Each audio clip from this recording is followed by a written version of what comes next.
Hey guys, Will Roundtree here, your credit author of the book Credit is King. Make sure if you haven't done so, go out there and pick up a copy. Pick up a few, get them for your loved ones, even the people you probably don't love. Trust me, they can use the information. But what I'm going to do is I'm going to give you some information that's been so life-changing for me that it's actually one of the things that helped me exponentially expedite the process or positioning me to be able to build a multi-million-dollar company in 3 short years. And that's by having access and leveraging your credit to get access to over $250,000 in credit. Now, what's important about that is that most businesses are funded and started based off of credit. That's why I said your credit is the lifeline to your business as an entrepreneur. So, just a little bit about how I even got into entrepreneurship. Back around 2003, I had a mentor that taught me or that told me, he said, Will, eventually credit will become the new dollar. Of course, I didn't know what he meant by that at the time. Moved to Las Vegas. I quickly found out what he meant by that. Couldn't buy a car, couldn't rent an apartment, all the things that we needed to leverage our credit for. I couldn't access because my credit was in such shambles that if they would have ran my credit to get a library card, I probably would have got denied. And so, but one of the things that I learned, it's a wealth principle that successful business owners have been using for years. And it's something called the power of leverage. And leverage basically just means we're going to be utilizing something to help position us, help to put us in a better situation. And in this instance, I'm going to show you how to leverage your credit in order to get access to what I call OPM, other people's money, or as my partner Jay Morrison calls TB, the bank's money. And so understanding that most successful and wealthy business owners don't use their own money, and that was one of the very first things that I learned as an entrepreneur. Back around 2003, like I mentioned, my mentor telling me about the credit becoming the new dollar. I actually got involved with a couple different, home-based businesses. But one of the things that I learned from the home-based business industry was about personal development. Personal development is really one of the other things that helped me to excel in business, because as we mentioned in some of my previous videos, so hopefully you guys have already subscribed and seen some of the other videos, is that, your mindset is 70 to 80% of what makes you successful. Your mindset is really what's going to separate you. Only 20 to 25% is talent. So, being new to being an entrepreneur, first I had to get my mindset right. They say you want to work harder on yourself than you do on your business. So I made it my goal to go out there and work hard on myself, my mindset. They say iron sharpens iron. So I wanted to hang around successful individuals. And one of the, recurring themes that I kept hearing was this word called leverage. And I didn't know what it meant at the time. But again, I just continued to network and build relationships and reach out to mentors. I would contact someone who I deemed that I could, extract some value out of, or someone who I would look at as a mentor. And what I would used to do, and I'm about to give you guys some game right here. How I built a lot of relationship with the mentors across the country is I would reach out to them and I would offer to take them to lunch, especially if they were local. I would say, hey, I know you're busy, but I know you got to eat. Let me take you to lunch just so I can pick your brain for a few minutes. And of course, I'm going to, pay for the lunch or whatnot, or I would offer my services as an intern, because trust me, every growing business could use additional help. So I would intern, meaning I'm not looking for pay. I wanted to learn the information. They said information is what separates successful from unsuccessful. And then, of course, applying the information that I was able to learn. So I reached out to various mentors locally across the country and different things like that. And again, like I said, everything just kept coming back to this powerful word called leverage. Leverage is like a seesaw. It's going to tip whichever way the scales are going to go, or whichever way the weight is going to go. And so when you have all the weight and having a strong credit profile, you're able to position yourself to leverage even more. And that's one of the things that, I really took away from, my different mentors, understanding that it doesn't take a lot of money to start a business. Let me give you guys some stats. So did you know 82% If you guys notice, a lot of stats are in the 80s, which means it must be true.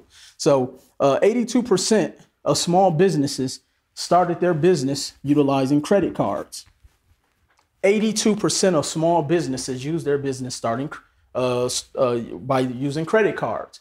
You may say, well, how can you run a business off credit cards? Well, the main reason people do this is because getting revolving credit is unsecured, uncollateralized, meaning you don't have to provide financials. You don't have to provide all of the documents and your firstborn child and your blood type, because when you're going out there to get a business loan, I challenge you right now, walk in a bank right now and try to get a business loan and see how quickly they escort you out the back door or the front door or the fire escape door. Banks don't give business loans to small businesses. And trying to get access to an SBA loan, good luck. 2% of them qualify. It's a grueling 8 to 9 month process. And then you have to be 25% liquid of the dollar amount you're trying to ask for.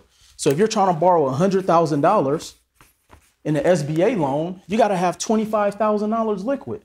Now, again, I'm not a mathematician, but if you don't have the if you don't have $1,000 credit card, what makes them think you're going to have 25,000?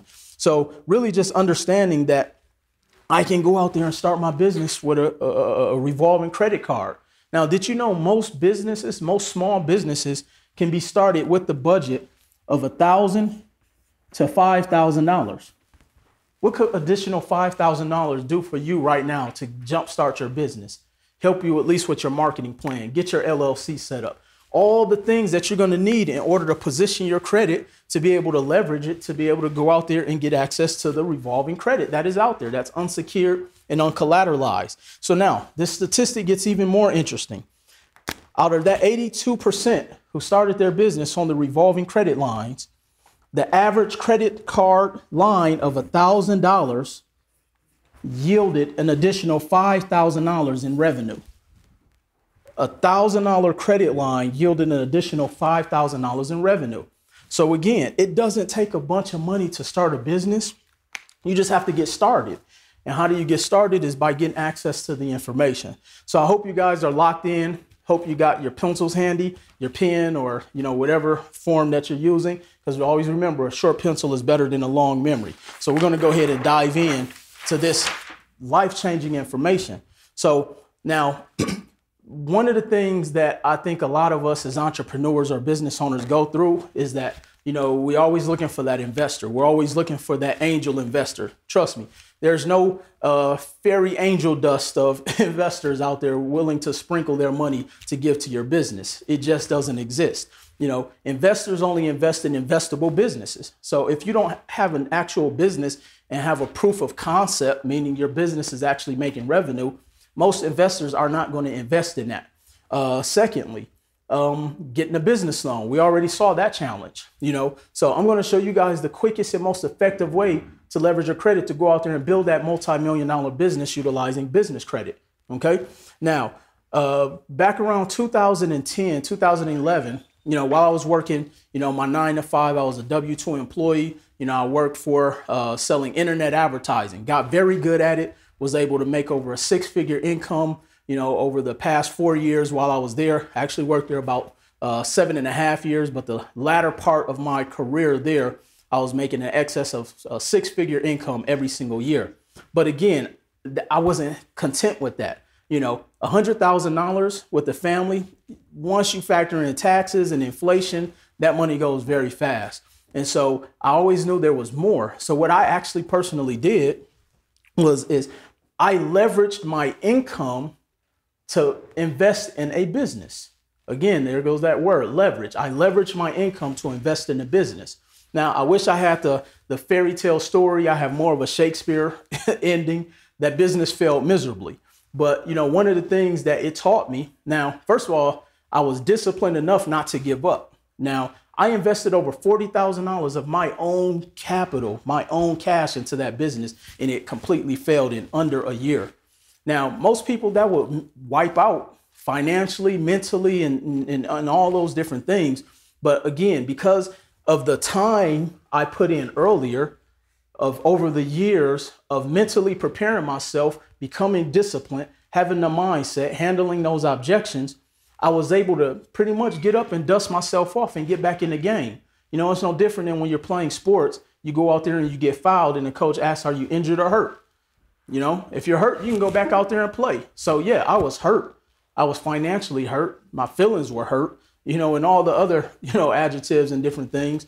But, you know, but I was still breathing. And as long as I'm breathing, I'm going to always bet on myself. And so that's what I did. But again, I went back to some earlier training that I've learned over the years about leveraging my credit. So I said, you know what? I just lost all my money in this bad, you know, franchise that I purchased. How do I recoup? How do I rebound? How do I get back in the game? So what I was able to do is go out there, leverage my credit by learning everything I can about business credit to be able to get access to more capital. So now I can invest in my business, which again, the very information I'm about to give you guys is what I personally use myself to build over a multi-million-dollar company in 3 short years. Now, I don't say that to impress you, but really just to impress upon you, if I can do it, you can do it. Because I have no special talents. I, you know, dropped out of college, was a straight A student in school, but school just wasn't for me. You know, I didn't want to be on a 40-40-40 plan, meaning you work 40 hours a week and for 40 years and you retire on 40% of the income. You couldn't even live off 100% that you were making when you were at your job. So, you know, just all those different things that I learned. But like I say, the power of leverage is what really, you know, put me in a position to be able to go out here and give you this information today. You know, last year I was able to go on a 25 city tour with my partner, Jay Morrison. And this is the very information that we poured out to the country, to where we helped over 500 people. And I think this is because I'm proud of this accomplishment. We helped over 500 people get access to over $250,000 of capital. And if you do that math, that's over $125 million. Now, we helped over 500 people get access to over $250,000 and help generate over $125 million in the communities, in communities where people said it couldn't be done. So again, I hope you guys are locked in, and I'm about to, you know, share this valuable information with you. But before I do so, make sure if you haven't done so, you subscribe to this channel, like it, share it, you know, do all that cool stuff. So what is business credit? Basically, business credit is when you leverage your personal credit to get capital for your business. Again, there's that key word, leverage. What does that look like? Now, first of all, let me give you guys a disclaimer. The way most people look at business credit, or the principles that were taught, you know, around 2005 and all that stuff, literally back then, if you had an LLC, you went out and got an EIN number and could fog a mirror, you know, the banks were giving you money. But times have changed. You know, with the whole housing market crash, 60% of the debt that the banks written off were tied to small and medium-sized businesses. So banks changed their lending guidelines. But more importantly, they still do that. That's why it's important to have information like this, because information always changes. Just like technology, information changes every 18 months. So it's extremely important that you have access to this type of information. I'm going to always constantly come back and make sure I give you guys any updates that I personally know of. But this information will definitely help position you to be in a better situation for your family, for you to go out there and start that barbershop, for you to go out there and start that real estate portfolio, for you to go out there and start your own dental practice. Whatever the case is, this is, you know, universal principles. All right. So what does this look like? There's a couple different criteria that banks are going to look for in relation to leveraging your personal credit. Now, going back to what I mentioned, that how people thought business credit was, where you go out there, you build up, you know, get an EIN number, you go get a bunch of net 30 accounts, and then the banks are just going to give you $100,000 of money without them knowing anything about you, and your business hasn't made a dime. Those days are over. I always tell people you would have a better chance seeing a unicorn before a bank gives you money for no apparent reason. And so what does your personal credit need to look like? So when you're trying to build business credit, the banks are always going to look at your personal credit first. What does that personal credit need to look like? First thing, you need to have a minimum 680 credit score. Now, some may say, well, how do I get a 680? First of all, I want to tell you, a 680 is actually considered fair. It's not even a good credit score. But the banks just want to see that at least 680 score. Now, even though the banks don't care about the score, the 680 is just one of the minimum qualifiers that underwriters look for whenever they're looking at your credit profile. Next thing they want to do is no collection accounts. All right. Having no collection accounts. Now, if you have collection accounts, no worries. Those things can definitely be handled, or, we coach you through these different things. So make sure that, at the end of this video, I'm going to give you guys information on how to get enrolled to learn all these principles through our business credit coaching. I'm going to give all that information to you. So no collection accounts. Next, no late payments. You don't want to have any late payments. Those late payments are a detriment. One late payment can drop a credit score 70 to 100 points on your credit report. But more importantly, late payments show the creditors that you're not as credit worthy. If you get a late payment on a $15 credit card bill or credit card statement, they're going to say, why would we want to give you $150,000 and you're not even managing $1,000 worth of credit properly? So that's really important, not to have any late payments. Next, no public records. Public records meaning bankruptcies, tax liens, judgments, different things like that. But again, if you do have these things, those things can be worked through. OK, the next thing you want to do is you want to have no more than 3 to 5 credit inquiries per credit bureau. And essentially all a credit inquiry is that anytime someone goes to get their credit ran for the purpose of being extended credit, they're going to put a mark on your credit profile that is going to incur a credit inquiry. When you have a bunch of credit inquiries, that's going to actually hurt the approval odds for you being able to get access to some capital from the bank. So even if you have a 780 credit score, but you have 50 credit inquiries, the banks will deny you. So that's why I always say it's not about the credit score, it's about the credit profile. Plus, it just shows that you look credit thirsty. And, nobody likes thirsty people, so definitely no more than 3 to 5 credit inquiries. Second to last, your credit utilization needs to be at 30% or less. Essentially, what that means is that let's say you have a $1,000 credit card. You can't be overextended or have a balance no more than $300. That would be 30%. But let's say you're using $800 of it. That would put you at 80%, which means your score probably dropped. But then more importantly, it shows the banks that you're not leveraging your credit properly or utilizing it properly. So in this scenario, of course, it's an easy fix. You want to get that balance paid down and get closer to that $300 mark to bring you back to that 30%. And then lastly, banks want to see that you have a 3 to 5 year credit file, meaning that you've been utilizing credit, mainly revolving credit, for at least 3 to 5 years. So now, first of all, if all you did was follow these principles, not only will you position yourself to be able to get access to the bank's money, but your credit scores are going to improve. I see a lot of different credit reports where their biggest issue, they don't need credit repair. They just need to pay their credit card bills down, their credit card debt down, meaning you have $1,000 worth of credit. You have $800 that you use, 80%. Your score probably dropped about 125 points.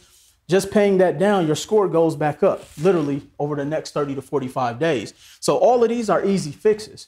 Even if you had the worst credit profile, understand credit can always be rebuilt, restored, and repaired. Like my partner Jay always says, but also I want you to understand it may not be overnight. Again, if for those who've been following me, it took me 6 years before I made a true profit in my business. So it may take you 3 to 4 years to fix your credit. I don't know where your situation is at, but I also know that there's no better time than the present. So if you don't do nothing today, you're going to be in the exact same position in the next 2 to 3 years. And so you definitely have to at least get started. So once you have all of these components in position, now what do? Now we start to build on your business. Now, a lot of people want to say, well, what type of business do I set up? First of all, business have what are called bank ratings. Okay. Those bank ratings will actually determine if your company is what they deem as lendable. They have high risk industries, medium, and then low risk industries. All this information is vital. And guess what? This is all the information we're going to teach you with our one-on-one coaching for our business credit coaching. So No matter what industry you're getting ready to go in, I'm going to let you know if it's viable or not. And even if you are going into a high risk industry, guess what? I'm going to show you how to structure that so that the banks still see you as a medium to low risk. Because again, business is all about perception. Think about it. Your company can make millions of dollars, but you still be broke. Because just because you make $1 million, your expenses may be $999,000 and you haven't turned a profit. So same thing here. It's all about perception. So we're going to show you how to code your business, how to position yourself, and how to be able to fit into one of those low risk industries for you to be able to have a strong bank rating. So with that being said, first thing you want to do is set up your entity. Now, as a brand new business, I always recommend starting off with an LLC first. Couple different reasons. A lot of times people say, well, what's the difference? Should I get an LLC? Should I get a S Corp, C Corp, or whatever the case is? I always say, as a new business, an LLC is the best, mainly because of the tax advantages. Imagine this, which just if you don't know, my franchise was a tax franchise, so I know a little bit about tax laws, and taxes. So with the LLC, your personal income, also your personal and business income drives through one tax return.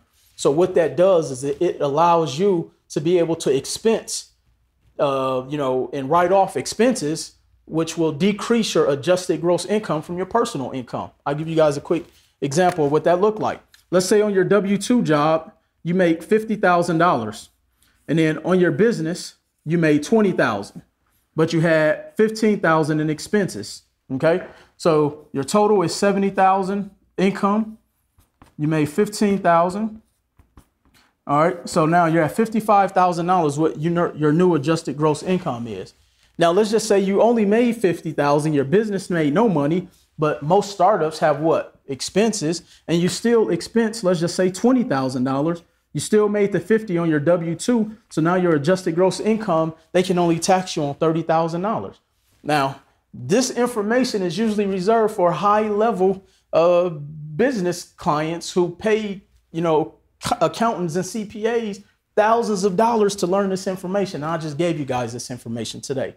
So make sure that, you understand the power of owning a business. Tax advantages tax breaks are set for business owners, not for who has, multiple kids and you own one house. Business owners have the biggest tax breaks. So you want to set up your entity. Next is you want to create your business structure, meaning having a business phone number, a business address, a business fax number or e-fax. All those things make a big difference because, again, it's all about perception. The banks wants to see, hey, this company operates as a legitimate business. So all of these things are very, very, very important because I've seen business credit applications get denied because they don't have a fax number.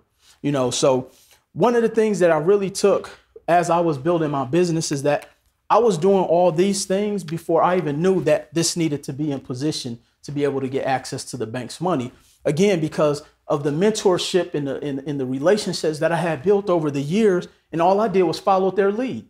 So one of the things I really just want you to take away from this is that if all you did was follow the lead or follow the leader, you're going to win. This information, like I said, I know individuals and small businesses who've paid tens of thousands of dollars for this information, and I'm going to give this information to you. So I really hope that you guys are locked in and taking and really just, grinding down on this information, because I'm telling you, this information can change, your entire family trajectory of wealth. Again, because most wealth principles are simple, believe it or not, but it's about the simple disciplines of doing these things, because like they say, even though it's easy, it's also easy not to do, which is the definition of easy.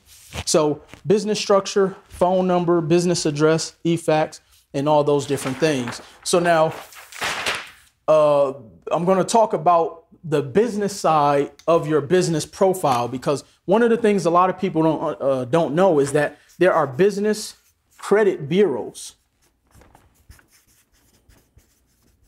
Okay, you have Experian Business, you have Equifax Business, you have Dun & Bradstreet, which is commonly referred to as D&B. You have SBFE, Now, understand, most people only know about Dun and Bradstreet. You hear a lot of people talking about a Paydex. I got to get an 80 Paydex. I got to get an 80 Paydex. Well, I'm going to tell you, having an 80 Paydex means nothing to a bank.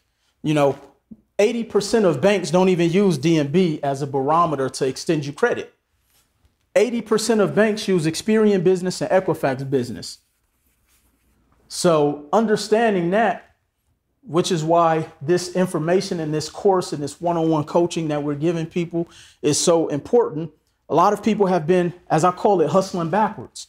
You're focusing on an area that has nothing to do with helping you get in position of getting the bank's money. So we're going to show you how to build up your Experian Business, your Equifax Business. A lot of people have never heard of SBFE, which stands for Small Business Financial Exchange, but even banks pull that. There are certain banks that only pull SBFE. So in understanding that, once you understand how the power of leveraging your personal credit, coupling it with the business credit profile, the business credit structure, understanding what we have to attack in order to be able to be compliant with the banks, then all it's going to do is position you to be able to go out there and get the bank's money. Now, I'm going to end with, this, because a lot of times people say, well, I'd rather have a business loan, not credit revolving lines. And I'm going to help you dispel that mindset, that way of thinking, because again, we already know how difficult it is to get an actual loan. It can be a little bit difficult, mainly because you have to collateralize everything. But when the money is unsecured, it's low documentation, very little paperwork revolved, and the income is stated. So you're able to put your income projection for your business, even though your company hasn't made any money yet. Again, this is high level information. So I hope you guys wrote that down. So the difference with a business loan versus having access to revolving credit. Now, even more importantly, even if the revolving credit was personal and business, I'm fine with that. Because again, the name of the game is to leverage. I just want to leverage the bank's money. I don't care if it's a personal card, a business card, because the thing that I'm more worried about is not using my own money, because I'm going to leverage that money. And I know I have a strategy to recoup my return on my investment. That's really the focus here. OK, so with a business loan, let's say you get $50,000 business loan. OK, this is why I don't like business loans, at least at the onset. OK, now, if you're a brand new business, you may not have a proof of concept of how you're going to recoup the money that you borrowed. So you borrow $50,000. Guess what? From after day one, you're going to have to start paying that money back right away. And your company may not even be making any money. So now you're dipping into your own personal money to pay back some money against the money you just went and borrowed for a business that you're not even sure you're going to like in 2 to 3 months. OK, now let's just say out of that 50,000, you only needed to borrow 10,000, to secure a building. But guess what? You still got to pay back against the entire 50 because they cut you one check for $50,000. So out of that $10,000, again, you're paying back the entire 50. Now, let's say you go out there and you crush it after you borrowed a 50,000 and you're able to pay that money back in about 3 to 5 years. Guess what? You're starting at ground zero. So now you don't have any money again. Think about it. Most small businesses don't turn a profit right away. So all you did was just repay the money back. And now guess what? You got to go out there and try to do that again. And hopefully the bank didn't change their lending criteria. And then more importantly, usually when the money is a loan, they cap it maybe 5 to 7 years, which means you're normally going to have a higher payment.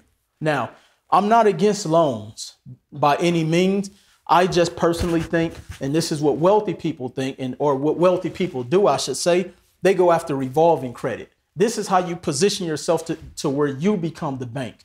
Again, I'm going to use the bank's money, so why not position myself to be a bank? A couple different reasons why I'm going to always go after revolving credit. Let's say, again, you get access to $50,000 of revolving credit. Again, I don't care if it's personal or business, because my goal is to leverage it no matter what. OK, now, let's say the cool thing about the revolving credit is that it can sit there. I may not even be ready for business. But one of the things that I always tell my clients, I'd rather be in position and have the money and not need it than to need it and not have it. So I will definitely go out there, position myself, and at least get access to the capital. So you have $50,000, and because you don't need it right this very minute, guess what? You're not paying back against anything. When I first started learning this principle, my first wave of funding, I was able to get access to about $49,000 worth of credit. And guess what? I sat on it for about 9 months. So there, essentially, I wasn't repaying against anything. Now that 50,000, let's say you only need $10,000 of it. Guess what? You're only paying back against 10,000, not the entire 50. That blew me away because now I can mitigate and minimize my expenses, because generally on revolving credit, your repayment is usually only 1 to 2% of the balance. So I can call up the bank and say, hey, I need $10,000 of my 50,000. What is that going to cost me per month? So now I can already factor that into my monthly expenses. And that way I can figure out a budget. Keep in mind, in business, having a budget is extremely important. You need to be able to know where every single dollar is going. Now, let's say you go out there, you borrow and use the entire 50 of your revolving credit, and you go out there, make a couple deals, and you crush it, and you pay that money back. Guess what just happened?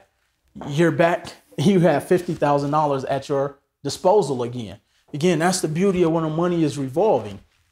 As I pay into the principal, it's available again. Think about it like this.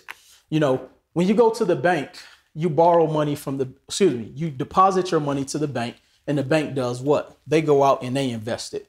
So as their funds get low because of all the investing that they've done, the money they've loaned out, how do they recoup that money? By us depositing our paychecks and doing different things and opening bank accounts and doing all of that. So essentially, we, the consumers, are the bank's revolving line of credit. All I'm doing is showing you guys how to be on the other side of the spectrum to where now you can be the bank.